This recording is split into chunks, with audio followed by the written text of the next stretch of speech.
Welcome to you all. It's great to have you on board. Unfortunately, our best laid plans to have the sector come together after a 15-month COVID hibernation seem to have been disrupted. So we did a quick turnaround and turn a live event into a online event. Tremendous amount of work, in fact, undertaken by both Julia and Scott to do so. A warm thanks to them and their efforts, and Caitlin and the team for doing it. Before I begin and we go into the program, I'd just like to once again thank you and welcome everybody, and also acknowledge the traditional owners of the land we're on, wherever you may be, and pay my respect to Aboriginal elders past and present. So look, I'm not here to chat all day about fairy tales or anything. I'll just go straight into the program. We originally had the Minister presenting live, but unfortunately a PAC meeting was called today, and he became otherwise occupied. So he gratefully accepted the invitation and has offered a recorded message.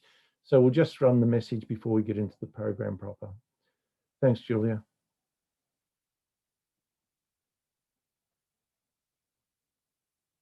Welcome, everyone. I would like to first acknowledge the traditional owners of the lands on which we meet, wherever that may be. For me, that is the Wurundjeri and Bunurong people of the Kulin Nation. I pay my respects to their elders past, present, and to all elders from other communities who may be joining us today, representatives of the world's longest continuing culture. The past year and a half has been incredibly difficult for all of us, but particularly those of you who have continued to provide care and support for others under challenging and at times rapidly changing circumstances. I know that the organisations here today have made sure that during some of the most isolating times many of us have experienced, those living with addiction continue to receive support and have access to the resources they need to stay safe. For example, when emergency measures were put in place to minimise the spread of COVID-19 in public housing and in new accommodation for people experiencing homelessness, many AOD sector providers were able to quickly pivot and provide additional and much needed outreach services to these vulnerable groups. Another example is the Kickstart program, which had to be quickly transitioned to a hybrid platform of digital and face-to-face services. A challenging task at the best of times, let alone during a pandemic. Interestingly, elements of that transition have taken hold with Kickstart training for facilitators now delivered online, which has increased training opportunities for people in regional areas. We know how difficult and challenging it has been providing adequate support to people living with substance use, which is why the Victorian Government committed $25.62 million in the 2021 budget to employ 100 new AOD workers to address the impact of COVID-19. These new workers will provide support to Victorians who have disengaged from treatment during the pandemic, along with those on waiting lists for residential AOD treatment. On behalf of the Victorian Government, I want to thank you all for your hard work, dedication, and incredible adaptability during the most testing and challenging of times. The last time I spoke to you at this conference was in 2019, and I talked about how our response to drug and alcohol issues continues to evolve and change. Since then, we have seen a shift in the way our society views treatment of alcohol and drug issues, and an understanding that to create lasting change and reduce harm, we need to give people the support they need to address the root causes of alcohol and drug use. Over the last 7 budgets, the Victorian Government has doubled investment in AOD and harm reduction services.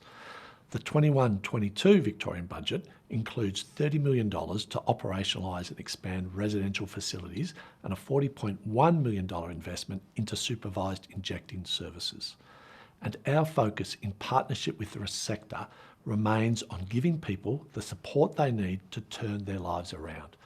This includes expanding the supervised injecting room trial to include a second supervised injecting service in the City of Melbourne, ensuring more Victorians have access to life-saving and life-changing services, and more than doubling the number of beds available in drug rehabilitation programs from the 208 we inherited in 2014 to the 502 once all our buildings are complete, enabling over 1,000 Victorians each year to access the services they need. This includes expanding Resi Rehab at Western Health and opening 3 additional Resi Rehab facilities at Corio, Wangaratta and Tarralgon. And the implementation of the Royal Commission's recommendations will pave the way for a comprehensive and integrated system of treatment, care and support for people living with mental illness and substance use or addiction, one that recognises the complexities of dual diagnosis. The 21-22 Victorian budget provides an initial investment towards the implementation of AOD specific recommendations, which include $42.3 million over 4 years to deliver an uplift in the number of addiction specialists and new statewide specialist AOD services to enhance system quality and integration. The government understands that our strong partnership with the sector and with consumers, families and supporters are absolutely vital in driving sustainable change and reform across Victoria. To Sam and everyone at VAADA, thank you for organising this conference and reorganising the conference. And to everyone joining us today, thank you for your hard work, your vision and unceasing commitment to achieving positive outcomes for people experiencing alcohol and drug harms. I hope you enjoy the rest of the day.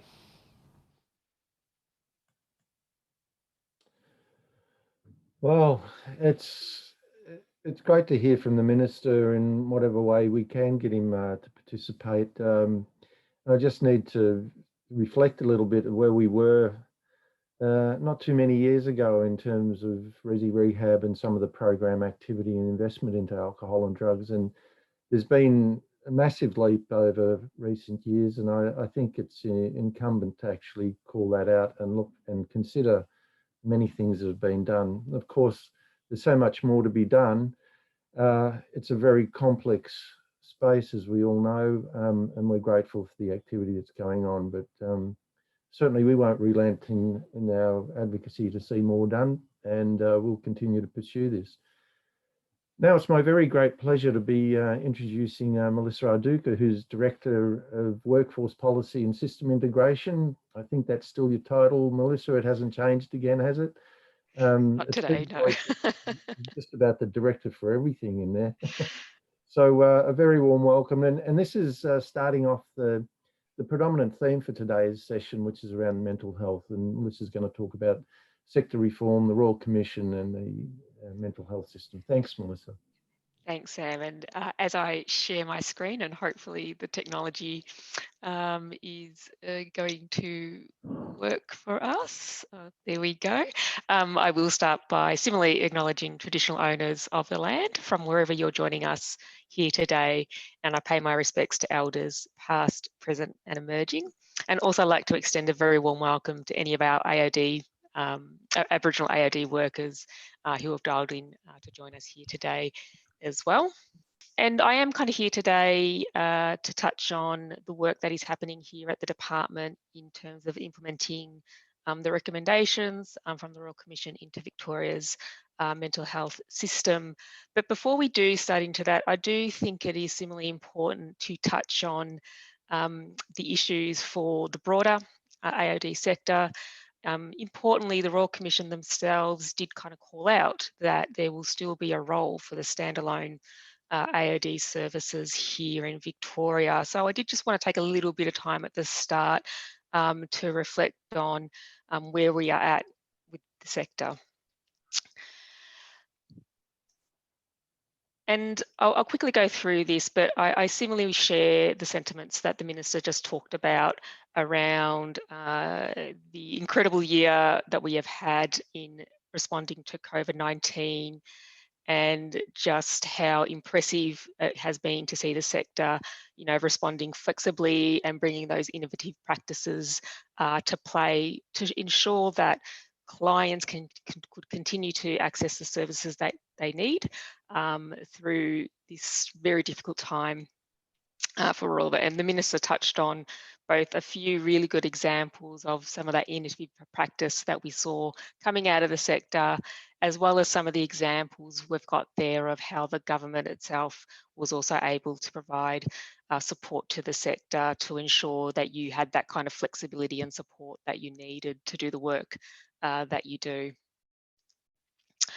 And again, the Minister's kind of talked about this, so I won't go into this one in detail, but we're continuing to see from the government a commitment to addressing the AOD harms through the state budgets with substantial kind of investment for the 21-22 financial year, with some kind of key investments being made into supervised injecting rooms, new residential services, and as well as the public intoxication reforms that are continuing to progress.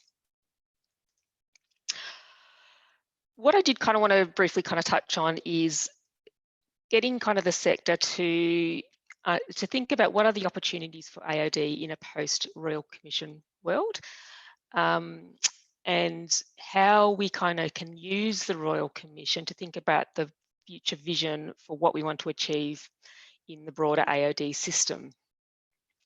And when we've been kind of thinking about this in the department, you know, we're seeing this from a view of how do we build on the strengths of the current AOD system, and also kind of making sure that we've got those kind of supports across the board that are needed to ensure people can access AOD care, as well as kind of linking that in to any mental health supports that they need. So when we kind of think about what is the vision of what we want to achieve here at the department, is we really want to continue that journey that, you know, you can kind of see both the sector and the government and the community has been on over a number of years, about shifting towards a health-led approach to substance use and addiction. And so from our perspective, we see that as an approach where Victorians, without facing stigma or discrimination, are able to make decisions about their AOD use, which maximises their health and social and emotional well-being, minimises harm, and helps them to live a life that they value. And also that we have a service system that supports Victorians to achieve that objective, that is available, accessible, equitable, and inclusive, and as well as effective and efficient. So we're trying to think about this vision around creating a shared understanding between us and the sector of how we work together to improve outcomes for Victorians. And again, kind of reflecting Sam's comment at the start that more needs to be done. As great as it is to see the kind of the investment and commitment from the Victorian government, we are still very aware that those acute and chronic harms are still escalating. So we've just got some examples there around how, you know, fatal overdoses have increased by 51% since 2014. We're having increases in the number of kind of call outs for emergency services. We're continuing to see a substantial kind of burden of disease arising from alcohol and illicit drug use. And also just the acknowledgement that we know that people are waiting too long to be able to access AOD services, and we're turning away people at a time when they're at most at need. So we really want to think about how can we do more to kind of overcome some of those barriers. So broadly, the kind of where we think some of those real changes we need to continue to focus on are, right from the start, you know, aligning with the call in the Royal Commission report is thinking about how we do more to embed lived and living experience leadership in the work of both government and the sector, thinking more about how we can turn towards prevention and early intervention, as well as looking at how we can deliver care in the community and closer to home. I think that just that overarching view of promoting services that are safe, effective and supportive, and there's always kind of areas for improvement that we can do there. We know there are some critical gaps and priorities that we need to address probably as soon as we can, and you know, pharmacotherapy would be an area that I would call out as a bit of an example where we know we have some, you know, very very shortly some upcoming pressures around prescriber numbers in that sector. And finally, the recognition that, you know, for a lot of clients who are using the AOD system, they are often clients of other kind of health and human services systems, and the need to ensure we're taking that integrated and systemic approach to care and activity, which is a great segue into the conversation that we need to have around the Royal Commission into Victoria's mental health service. So as many of you know, that this report was released in March this year, and it was kind of informed by over 3,000 submissions, which included a number of you, both in terms of providing submissions and also participating in panels and workshops. We've got a report now that contains 65 recommendations, in addition to the 9 recommendations that were contained in the interim report. And the Victorian Government has confirmed its commitment to implementing all of these kind of Royal Commission recommendations. The 21-22 state budget announced $3.8 billion to kind of kickstart this reform work. And it's really, though, the first kind of major step in the program.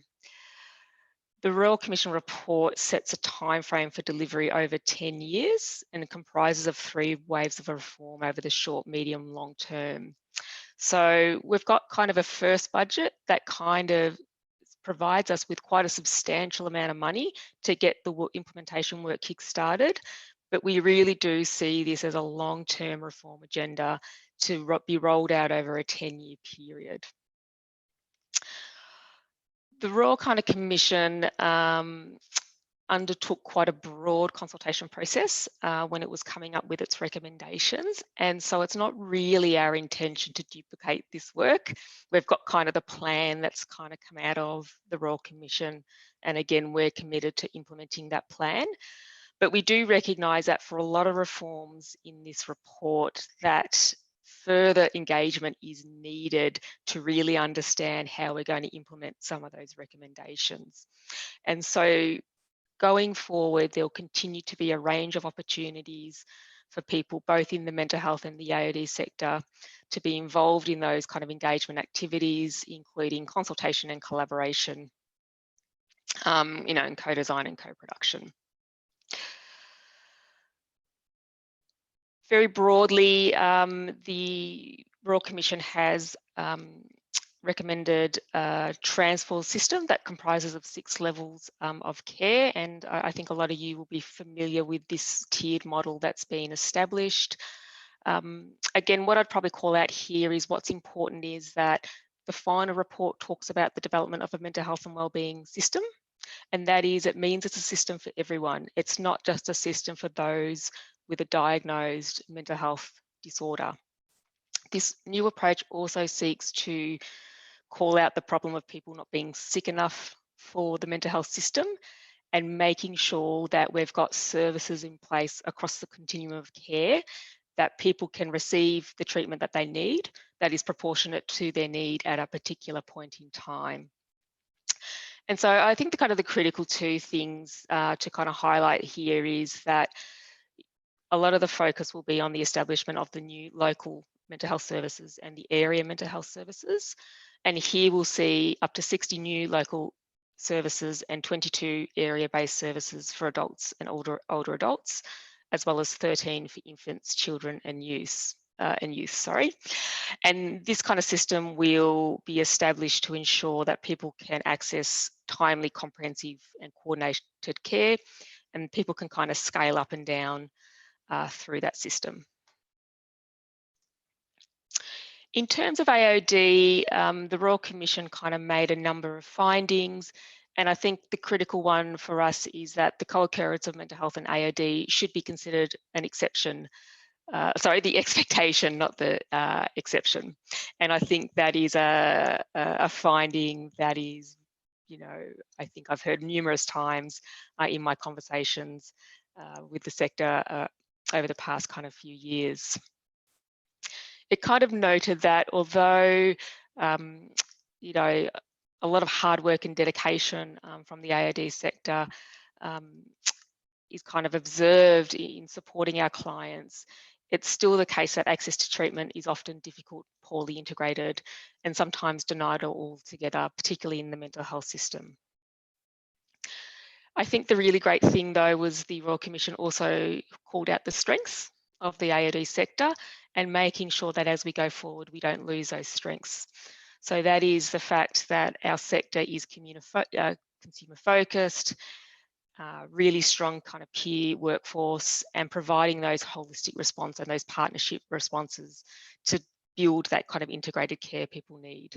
So we really want to look at how do we make sure we're maintaining the strengths of the system as we move towards a more integrated system. What we'll see under the new approach is that people living with substance use or addiction issues and with moderate and complex mental health issues will receive their treatment in the mental health and wellbeing systems. But again, recognising that specialist AOD services will retain that important role in providing services for people who experience AOD use, but who may need occasional low level or moderate kind of mental health supports. So for kind of the three kind of core recommendations we have in the Royal Commission report is that, look, firstly, we'll have at least one high level emergency department in each region that can provide both mental health and AOD treatment. There's a commitment that we will make sure that all mental health and wellbeing services are providing integrated care for people with both mental illness and substance use and addiction issues, and that those consumers cannot be excluded for services on the basis of their AOD use. And finally, we've got a couple of direct recommendations around the establishment of a new statewide service, as well as an increase in the number of addiction medicine specialists. What's probably important to reflect here as well, though, is that when you read the Royal Commission report, and if you're one of those that's read all 3,000 plus pages of the Royal Commission report, the conversation about AOD is kind of scattered throughout the report. So it's talked about in relation to Aboriginal social and emotional wellbeing. It's talked about in relation to trauma and the creation of the new trauma centre. So although we do have some direct recommendations here, we see a role for AOD to be played throughout the reform process. And this is just kind of quickly identifying how we see people access kind of AOD treatment in the new system. So effectively, people will move up and down that continuum of care where people have lower end needs for their mental health care treatment and support. Those consumers will be primarily supported by AOD services, and they may occasionally seek integrated care and support from the local or the area mental health or wellbeing services. But for those consumers who do have a higher intensity need for mental health care, the expectation will be that those area mental health and wellbeing services need to provide both a mental health and an AOD supports. So it's really taking out those, not expecting kind of AOD services to provide care to people who do have quite complicated mental health issues. So the kind of state budget has provided just quickly an initial 42.3 million over 4 years to kickstart the work around the establishment of the new statewide service and for the expansion of the addiction medicine specialists. Similarly, we have some funding to undertake an 18-month trial of integrated AOD treatment in selected adult and local mental health and wellbeing services. So in terms of where the next steps are from here, we will hopefully shortly kick off on a more detailed engagement with the sector about the Royal Commission and how we actually implement and realise integrated care. And that for that consultation, it will include engagement with the sector and people with lived experience, and making sure that we're kind of co-designing and capturing the views and experiences of those who work and use the services. And we'll be providing regular updates as that work progresses. So that was a very high level, and I think I've gone way over time. I do apologise, but I'm happy to stop there and take any questions if we have time. Thanks, Melissa. That's great. It gives a real insight into the thinking of the department, a great overview of how we relate to the Royal Commission. And of course, it's such a complex space. It's like alcohol and drugs and mental health are about everything else, everything from the social determinants to the human rights that people have and how systems function to address those needs. And So to achieve success, there has to be a great transformation. And I think you've given a bit of a flavour of where we're heading. If there's any questions that people have, if you could just put them in the chat box, and then we'll just pass them on to Melissa. But we really appreciate your time, Melissa, for coming on board. It was a great presentation. Thank you. The next session, which we'll go to, is to give an insight on how the Royal Commission is related to the Aboriginal community, and we're looking at some of the recommendations in relation to the Aboriginal community. And Gaby Bruning, who's the State Manager for Mental Health and coordinator in the social and emotional wellbeing team at VACCHO, is going to speak. And you look like you're in a car there, Gaby. That's great. Hopefully you're not driving. Gaby's got a lot of experience. She works at the North Richmond MSIR as a harm reduction practitioner in detox settings, in Hillsville at the Aboriginal as a AOD clinician, and also you're supporting Aboriginal clients seeking support. So Gaby, over to you, and thank you so much for participating today, and we very much appreciate it. Thank you. Thank you. So yeah, as Sam said, I am sitting in my car. The joys of being able to work from home and being completely portable at the moment. So I am talking about the recommendations for the Aboriginal sector. So when the Royal Commission into Victoria's Mental Health System interim report was released in November 2019, recommendation 4 was aimed at the Aboriginal sector, their social and emotional wellbeing workforce. The recommendation was made as a way to expand the Aboriginal social and emotional wellbeing teams throughout Victoria. These recommendations included dedicated recurrent funding to establish and expand multidisciplinary teams in ACCOs, the Aboriginal Community Controlled Organisations, with statewide coverage within 5 years. A minimum of 30 scholarships to enable Aboriginal SEWB team members to obtain recognised clinical mental health qualifications. The scholarships will be awarded over 5 years. Recurrent funding for VACCHO to develop, host and maintain the recommended Aboriginal Wellbeing Centre of Excellence in partnership with organisations with clinical expertise and research expertise in Aboriginal mental health. The services will include clinical, organisational and cultural governance, planning and development, workforce development, guidance tools and practical supports, developing and disseminating research and evidence for SEWB models and associated communities of practice. So from here, VACCHO worked on its response to the interim report, and the final product was the ballot Dern Dern. VACCHO engaged in community consultations, conducted a survey with almost 100 response, and held 20 face-to-face interviews where workers and consumers were able to share their experiences. Ballot Dern Dern provided recommendations to be considered, but they were not captured in the final report. VACCHO has welcomed the recommendations from the final report and the clear commitment to ensuring ACCOs, along with Aboriginal communities, play a leading role in establishing mental health and wellbeing services for Aboriginal people. The final report, recommendation 33, supporting Aboriginal social and emotional wellbeing, states that we will build on the interim report's recommendation 4 to support Aboriginal social and emotional wellbeing and resource the Social and Emotional Wellbeing Centre of Excellence to establish 2 co-designed healing centres, resource infant, child and youth area mental health and wellbeing services to support ACCOs by providing primary consultation, secondary consultations and shared care. Resource ACCOs to commission the delivery of culturally appropriate, family-oriented, social and emotional wellbeing services for children and young people.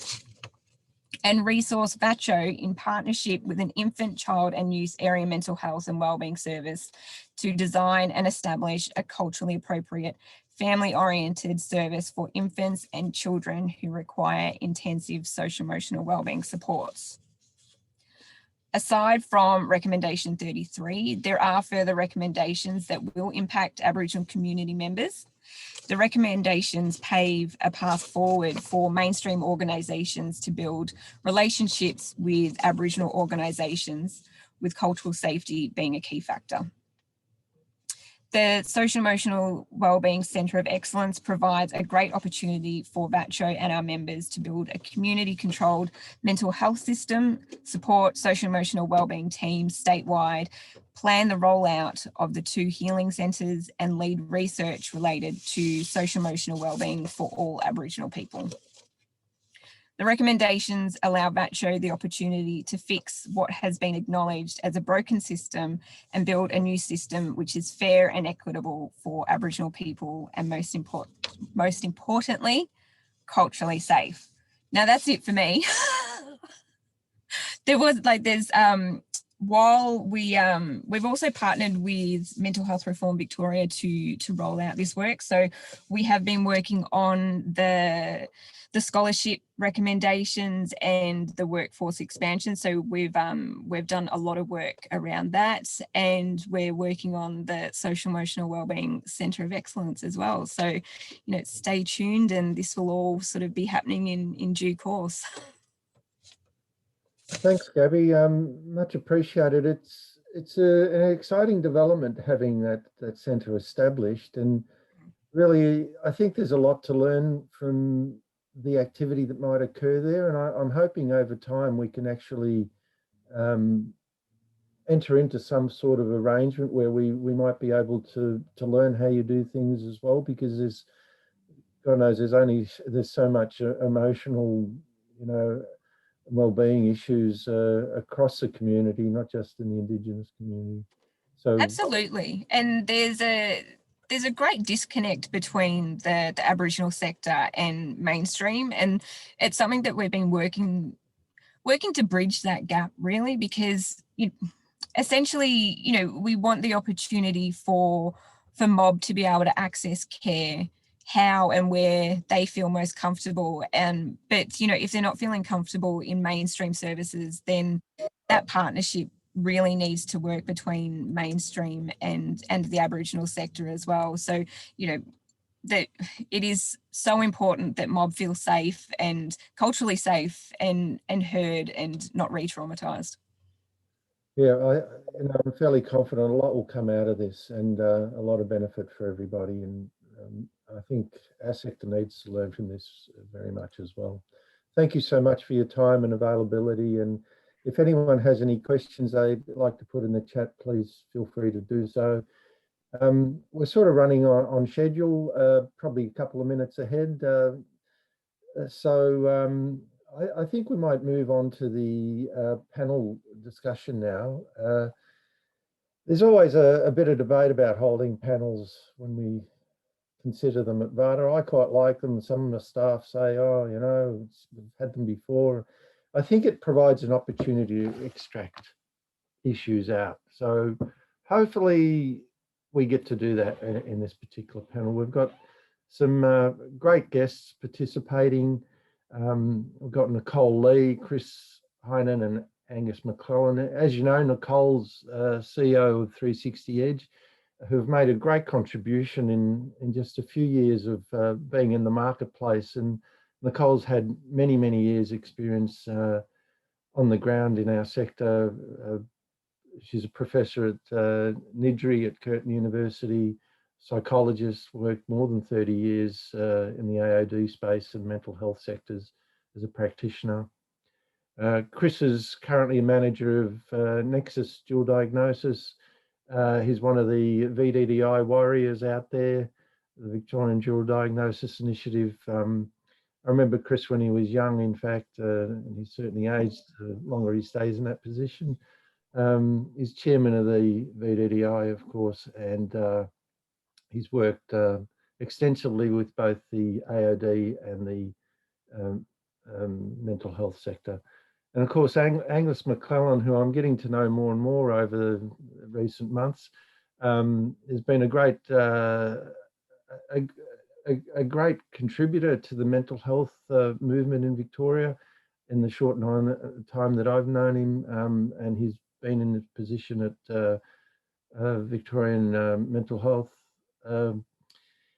He's got an interesting background, a diverse career spanning private, public, not-for-profit sector. Worked both in the defence and security sector before moving to the NGO in 2008. Previous roles have included leading Lifeline Australia's service transformation program for National Crisis Service, managing the Commonwealth's 1800 Respect and Cannabis Information Helpline, and advising Mental Health First Aid International on strategy and corporate governance. And he also lectures on governance issues, which is a great combination for survival skills in the AOD and mental health sector. Angus, welcome aboard. We really appreciate you being here today.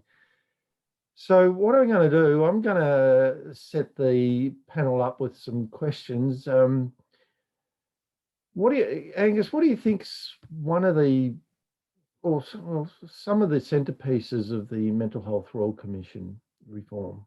From your perspective, what do you think are the key pieces? Great. Well, thanks, Sam. It's terrific to be here today, and thanks for the opportunity to be involved, and of course to do it from home as well. I wouldn't have liked to have driven in today, given the weather and everything else. So thank COVID for that as much as anything else. There are some positives. I'd also like to acknowledge the traditional owners of the lands in which we're meeting today and pay respects to elders past, present and emerging, and also to acknowledge the lived experience that's in the virtual room here today. Now, in terms of the Royal Commission, we're delighted, I have to say, in terms of what's been presented in the final report, and of course in the state government's first tranche of funding, if you like. So, as Melissa mentioned before, it is a big allocation, a big injection of funds of $3.8 billion, which dwarfs the Commonwealth's historic commitment of only a week prior to the Victorian government. So they only held that crown for a short period of time. We really need to think of this as part of the reform process at a state level, but also at the Commonwealth level as well, because mental health is a dual federal and state responsibility. And there are major other reforms underway as well at a Commonwealth level that we'll see play out. And we'll see that in the areas of primary care, prevention, early intervention, telehealth, suicide prevention, children's mental health, and many other things.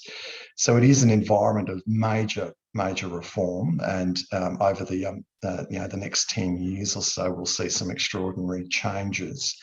In terms of the things that really stand out, probably the most important issues for us are to do with access to services, and also, of course, given what you read out about my bio, the issue of governance as well is another key issue, and I'll very briefly touch on those. Now, as Melissa mentioned, the Royal Commission recommended, and the state government has accepted recommendations around the establishment of 50 to 60 local adult mental health and wellbeing services or centres, and 22 expanded area mental health and wellbeing services. And the promise there is really to take us from a situation of extreme rationing and crisis to one where people can access services as close as possible to their homes or their local communities. And indeed, to be able to do that through extended hours, after hours, and on weekends, which is a really big shift. The rider there with all of that is that no one is to be turned away, which to go from a system of rationing to a system or an approach where people are no longer turned away is a huge step, and I hope we get there.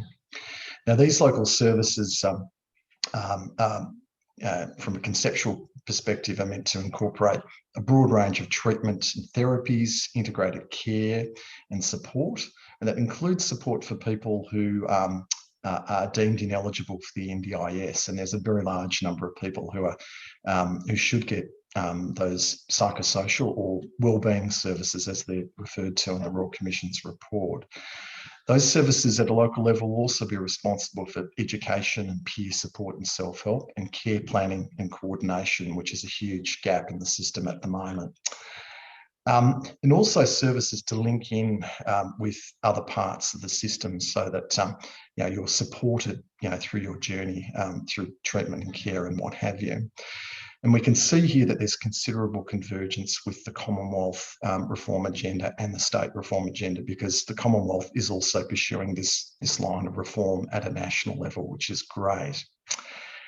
Onto the governance very quickly. We're very pleased that there's a complete overhaul of system governance for the state. And one of the major elements of that is the establishment of a new Mental Health and Wellbeing Commission as an independent body that will sit separate to government as a statutory authority. The idea, in broad terms, is really that this organisation will snap at the heels of bureaucrats and politicians and monitor progress towards the delivery of Royal Commission recommendations, and also ensure that there's sufficient transparency, reporting to Parliament, and that safety and service quality is maintained and improved continuously, and that complaints are managed effectively. It will also look to address stigma within the community as well, which is another important aspect of it. Victoria is pretty much alone in all the jurisdictions, in that it doesn't have a body like this. So this is a major change, and the fact that it will be an independent statutory authority is really important to us. In addition to which, there will be a new collaborative centre for mental health and wellbeing established, once again through its own legislation, which will bring together academics and consumers and carers and service providers, clinical and community and what have you, from across the sector and other sectors, to drive service improvement and look at the best ways to integrate care across the community. And that's a really important part of the reform process. Very quickly, I don't want to dampen enthusiasm, but that's what you said a few minutes ago, very quickly. Yeah, I know. This will be a very challenging reform pathway for us. The end result will be fabulous. People's lives will be improved. And lives will be saved, but it's going to get tougher before it gets better. We are dealing, of course, with a system that is in crisis, and also the overhang from floods, fires, and COVID. And it will probably be mid-decade, I'd say, before there's a really noticeable change in the outlook for services. But it will be an exciting ride ahead. So there you go. That's me. Thanks, Sam. That's a great insight. Thank you so much, Angus. Chris, what are your thoughts on some of the key centrepiece pieces? Yeah, look, thank you, and thank you for inviting me to have a chat today. Look, I'd agree. Look, Angus has kind of hit on a number of the areas that I think are really, really important. When I look at the overall reform, I'm pretty excited about it and daunted. So I kind of caught on the horns of that dilemma. I get excited, then that other part of me that has seen these agendas come and go gets a little bit, oh, will it happen? And I remain optimistic, and I think it is potentially the most significant transformational piece in my working career in Australia. And so I think, I'd like to be part of that. I think it obviously has big implications for the AOD sector, and as has been pointed out, they're inextricably linked. Look, when I look at the report and the recommendations, I see there are two elements. There's a number of structural changes that have been identified and recommended, and they're the things like the wellbeing centres, the structure, or the 8 commissioning, the collaborative centre for mental health, the research hubs, the emergency department hubs, the repeal of the current Mental Health Act and a revamp of it to include the wellbeing centres, and refocusing on the comorbid mental health and substance use. The old VDDI will transition into, or the state will have a kind of bespoke or new way of supporting the area of mental health, comorbid mental health and addiction across the state. What that'll look like is not clear. And the other part within the kind of recommendations and the report, I think, fall under what I would call process and practice change, which is around integrated care and more inclusion of lived experience, both in the design, co-production, and in delivery of parts of the system, which is really exciting. I think they're the kind of big items that jump out at me. And similar to Angus, I actually think that we need to align it with the other changes that are coming through the Federal Productivity Commission and other things. So there's a reform agenda, I guess, that is huge and potentially will address a number of the things that we have said and been seeing for over a decade about how broken the system is. I guess for me is what's really evident from the Royal Commission recommendations is they've clearly identified a lot of the what needs to happen. What's not evident for me, and where I get a little bit anxious, is it hasn't said the how. And it hasn't in any way given us any indication of how they're going to go about this. As I said, I trust to a degree that given a number of the people in the department that we've been working with in the run into this, I think are really genuinely committed to this, but it is a beast to implement, and it is a 10-year minimum. And I agree with Angus. I think unfortunately COVID and a number of other kind of world and natural disasters will also impact on this agenda. And one of my other kind of fears or risk is this, I was hoping was going to be a bipartisan agreement. That's evident it's not.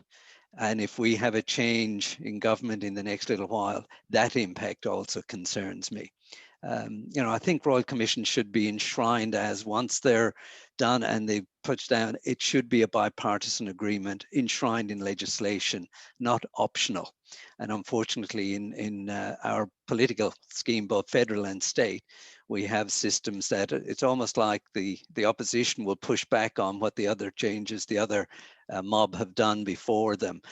So that's a little bit of a concern, but I hope we get the agenda running.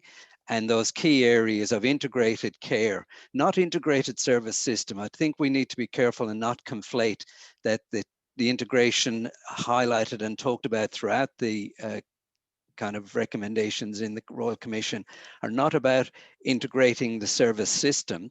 They're about providing better integrated care. And I know we're going to chat about that a little bit later on. And I think we need to, honor the fact that AOD and mental health bring unique elements that complement and should be more engaged with. In terms of, and just in my wrap up, in terms of the involvement in the new structures, the commissioning centres, I would love to see and have it demanded two things. There's inclusion of the drug and alcohol service system in those decision-making bodies around those, and the lived experience is more widely represented. I think in the report they said we will have at least one lived experience person on each of the commissions. I would like to see 25% of those decision-making bodies have lived experience input. And I think a percentage of those decision-making bodies is important, excuse me, rather than having one or two voices in there, because if you're genuine about it, decision making and having influence, I think you have a proportion that can influence and inform that decision making. So that's my kind of two bobs worth in the overarching picture.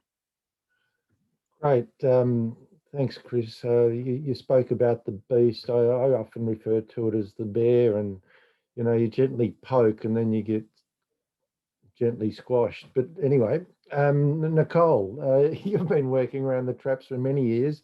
What's your views on the centrepiece? Well, I think this kind of disruption approach to change in the system is really long overdue, and it is very exciting. And I agree with Angus on that, because we've been kind of playing around the edges for a very long time, and we haven't really made many inroads. But I do think that, trying to be too much of a downer, that there is a tendency to think about alcohol and drugs as an extension of mental health, and that's actually not the case. And then we view solutions through a mental health lens, and we really know historically that this disadvantages the alcohol and drug sector and makes that sector less effective. But I think that the consumer focus, amazing, and the huge amount of funding that has been earmarked for it is terrific. And just on the other side of that, I'll just remind everyone that mental health is already funded 10 times the alcohol and drug system. Every year, we see the same percentage of the population as mental health. So it's really important that alcohol and drugs gets a proper look in with the funding as well. Otherwise, we're just going to continue to struggle. Thanks, Nicole. It's the big issue that concerns many of us working in the AOD space. We can actually see the importance to maintain this pointy end specialisation, working very much at that end of the spectrum, and can also see the shortfalls in the mental health system and the need for their capacity to improve.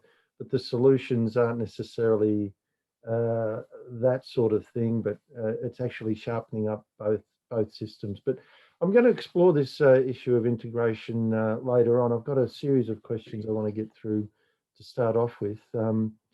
There's been a lot of focus on the consumer voice, and recently I put together some thoughts, and it started to dawn on me that the fundamental issue is about human rights, people's right to access service and have their health needs dealt with wherever you are. It's not just about mental health, not just about AOD. But if the mental health sector and this reform actually leads us to a place to sharpen up those human rights and entitlements, that's a good thing for everybody. It's a good thing for our society. But from your view, what do you think around this issue about the consumer voice? Do you think it'll get us there? Do you think it'll actually be transformative in assisting the system to change? I know in the mental health area for many years, medically run, very difficult to actually penetrate the views of a medico as opposed to someone from the community sector. Do you think we can balance that up, Angus? Thanks, Sam. Look, I think there's a great opportunity to do that, and the Royal Commission has, I guess, provided us with a framework, to go about that. And there's been some mention so far of the role of consumers in various bodies and what have you. And indeed, we haven't mentioned the establishment of a new consumer agency as well, which will help drive reform. I guess it really gets down to the doing, and the people that are involved, and where which seats at the table that they actually have. But from what I've seen so far and the work that the department's done, the consumer interest, the consumer movement is very, very heavily involved in everything that's been conceived so far. So there is I think a very positive start to the whole reform process. As we travel through I guess the reform journey, we've got to make sure that that's maintained. But looking at what's being established and the various roles and responsibilities that are falling to the consumer movement, I'm pretty confident that we will get there. Nicole, your thoughts? I mean, I think just picking up on the thoughts about the consumer emphasis, which is really amazing if we can do it meaningfully. I think when we talk about evidence-based practice, there's kind of three components. We talk about the best scientific evidence, the clinical experience or practice wisdom, and the service user and their needs and wants and values. But when we think about which science and which practitioners and which consumers are we looking at to get to this point of evidence-based practice, sometimes those things aren't really aligned, and sometimes individuals aren't really aligned. And so it's kind of easy to say consumer voice, really important. Absolutely, it is. But I think there's a heap of work to do to think about how that happens in a meaningful way and how it fits with other pieces. And as Chris said earlier, it's a pretty daunting task. I think it's a big task, a difficult task. Yeah, I totally agree. Chris, your thoughts? Look, in terms of, I agree. I think Blind Freddy can see that the involvement of the consumer, not in a tokenistic way. I think in the past, one of the things is if you look at the mental health service system, it was designed by service providers with the community in mind. And so what we're moving towards, hopefully, is a system that is informed, designed, delivered, and developed with the consumer driving that and the other services adding value to that with the expertise they bring. Now that's what it looks like potentially in what they're recommending. But as Nicole and others have said, I think one of the challenges is how that actually translates on the ground. I think we're fortunate in Victoria because I think we should look to the AOD sector and the Aboriginal sectors for how they have used the lived experience or consumers to inform the establishment. If you look at the AOD service system here, a lot of its origins were in people with lived experience. And so I think the culture there is rich. I think less so in mental health. I think it has been, as you said, medicalized and expertized, if you like, in terms of how we know what the community needs and we know when and how. And I think, Angus, you said earlier that, services that'll be delivered at the weekends and after hours and stuff starts to look at, you're actually representing what the community want and what the lived experience consumer needs, as opposed to what the service providers feel is kind of easier for them to deliver. We'd all like to work Monday to Friday, 9 to 5, but people's lives don't fit into that box. And as I said, this has been a kind of a bugbearer for me in service systems for a lot of years. I think we haven't been designing it for the community's needs. We've been designing it for the service providers' needs. And there's a whole lot of political and funding issues around that. But I think at the heart of what they're saying in the Royal Commission, I think it is really important that the issues of co-design and co-production are not just tokenistic terms or paternalistic ways of saying we're being inclusive when in fact we're not.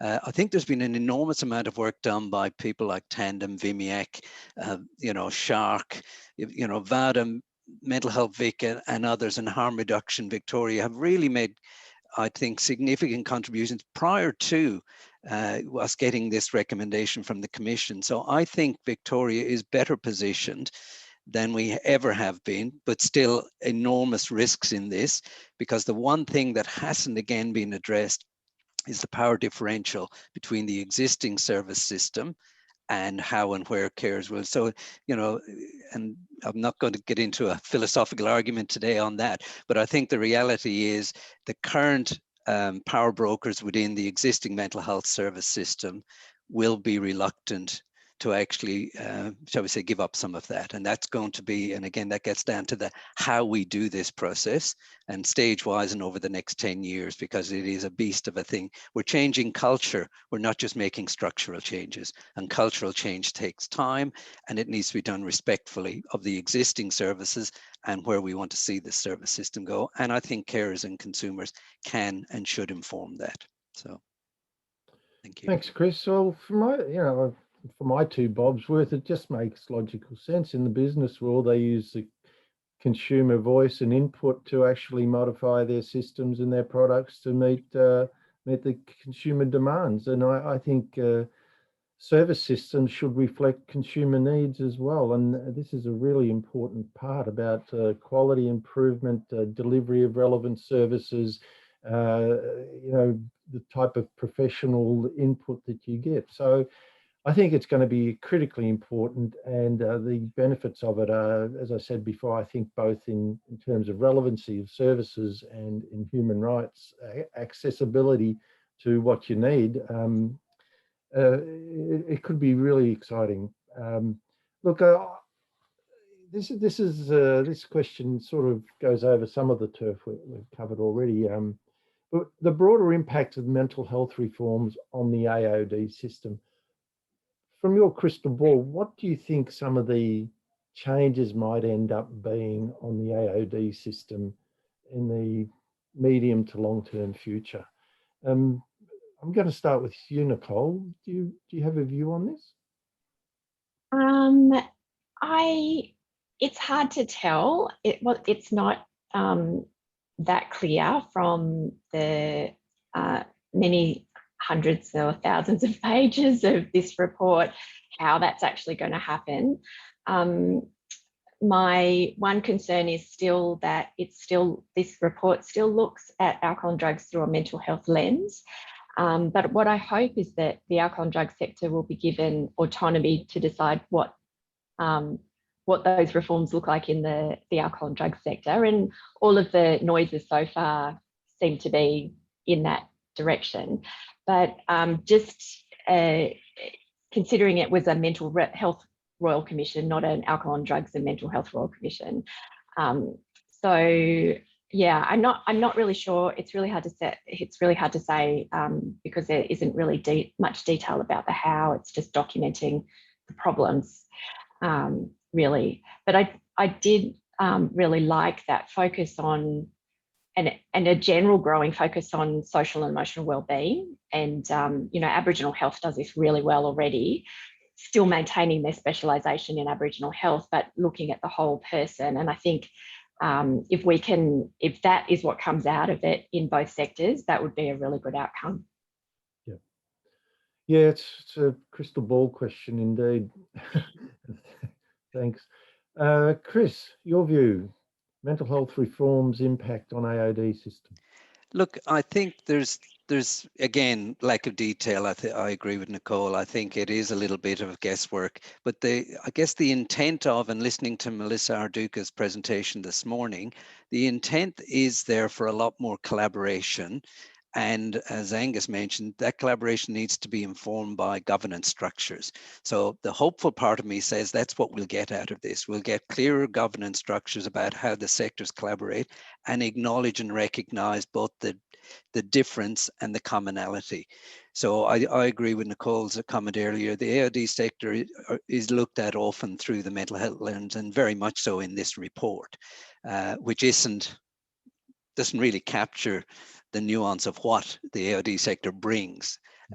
So there's a risk there, but the potential for more genuine collaborations and some clearer governance around it. So their attempt, for instance, to have that separation for those really acute mental health people who should be managed and supported in that. We've had this dance on and off for a decade or more.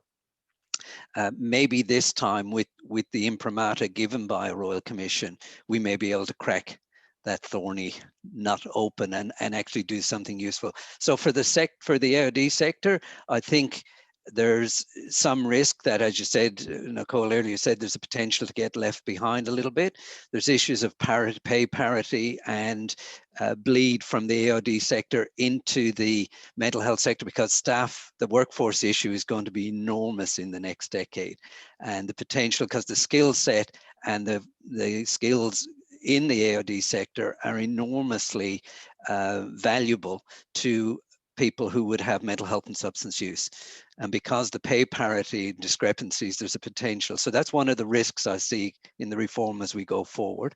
But the potential in the well-being areas to have much more integrated responses, service system integration, but more importantly, integrated care responses in that space, using the expertise that AOD bring. That's a part I'm excited about, because that may lead to acknowledging and expanding what the AOD service system can do and contribute to the overall well-being of people with mental health and substance use. Thanks, Chris. Angus, as an outsider, how do you see it?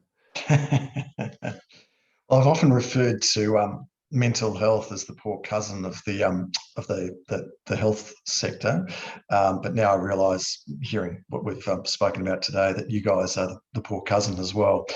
A number of issues, the workforce issue that Chris just mentioned, of course, is a big one for us. It's a major constraint, and we need 3,000 additional roles filled, over the forward estimates, and that's just the first wave of reforms. So that will create a problem for all sectors, I think, particularly given that our borders are closed and we can't rely on Brexit refugees and stealing people from New Zealand at the moment.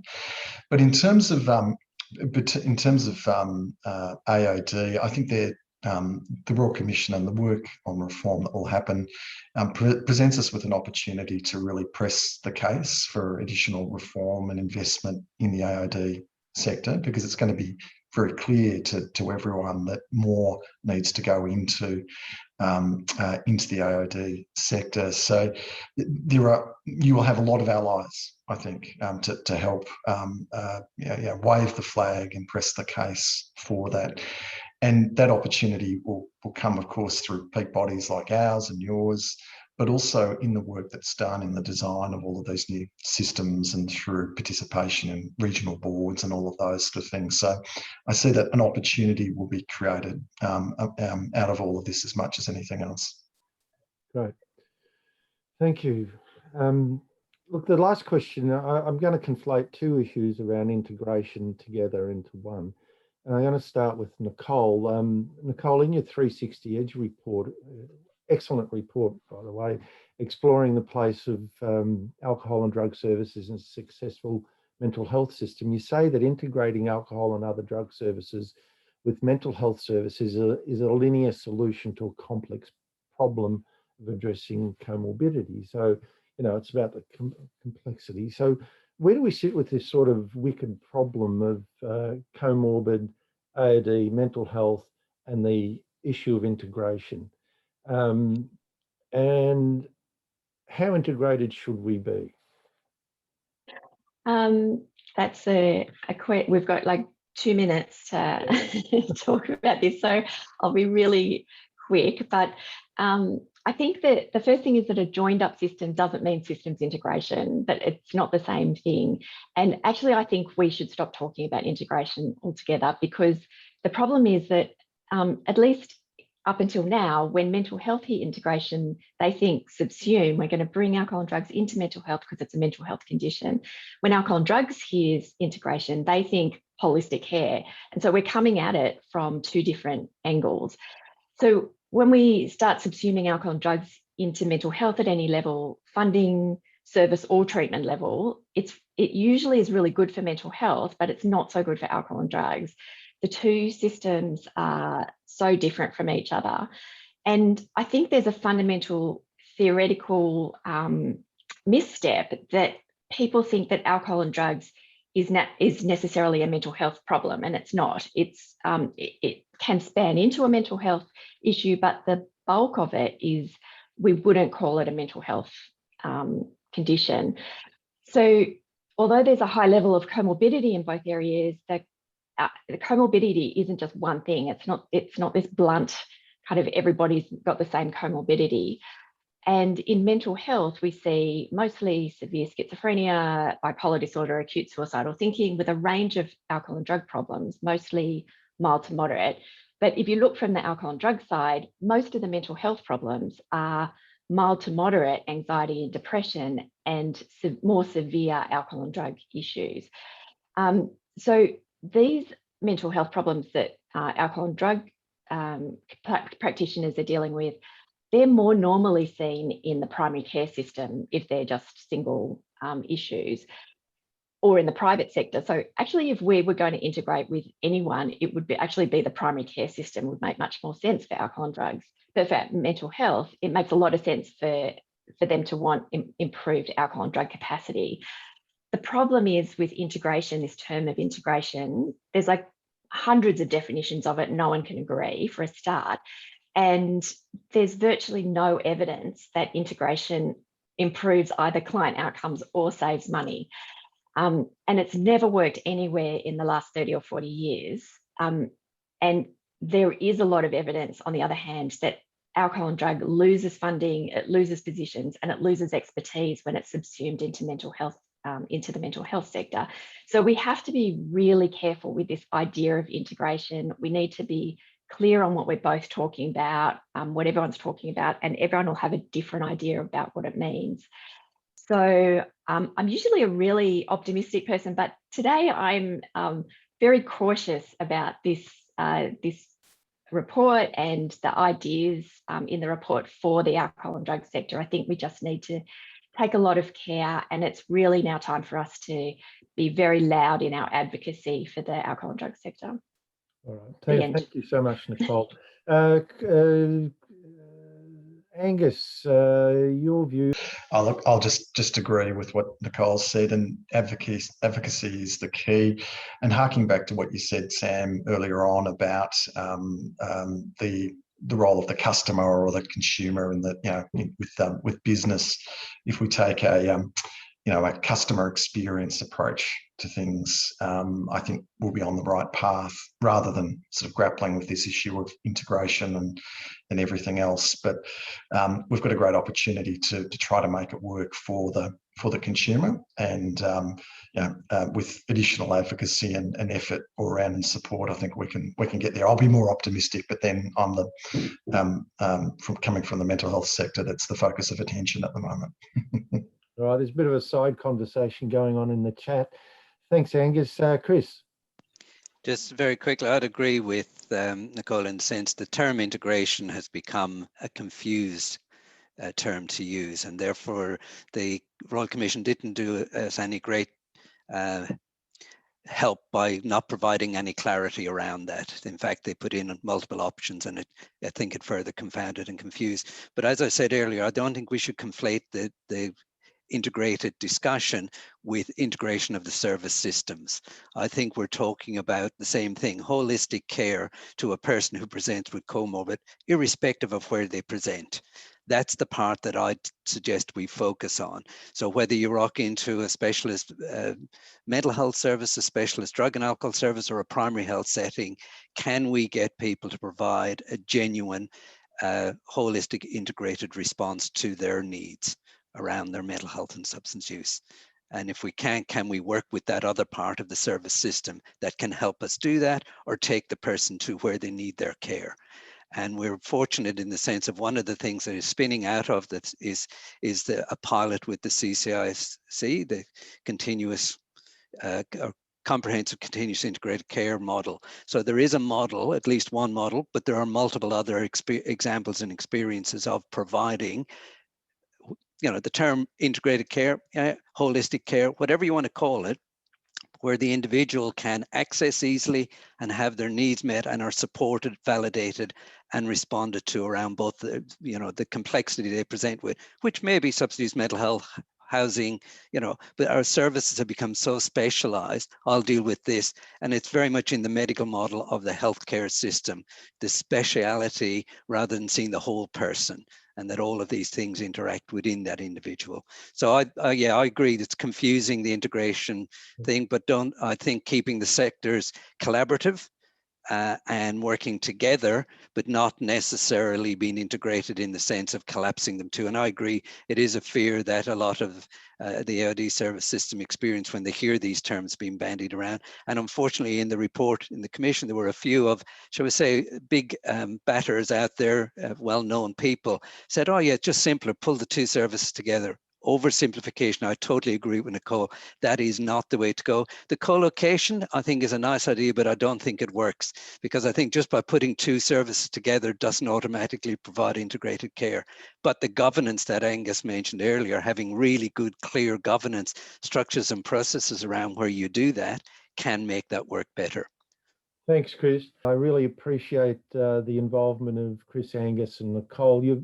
Each of you have made a tremendous contribution to the sector, both long and short term, and we really value the participation in this session. I hope it's teased out some of the issue, raised some other questions.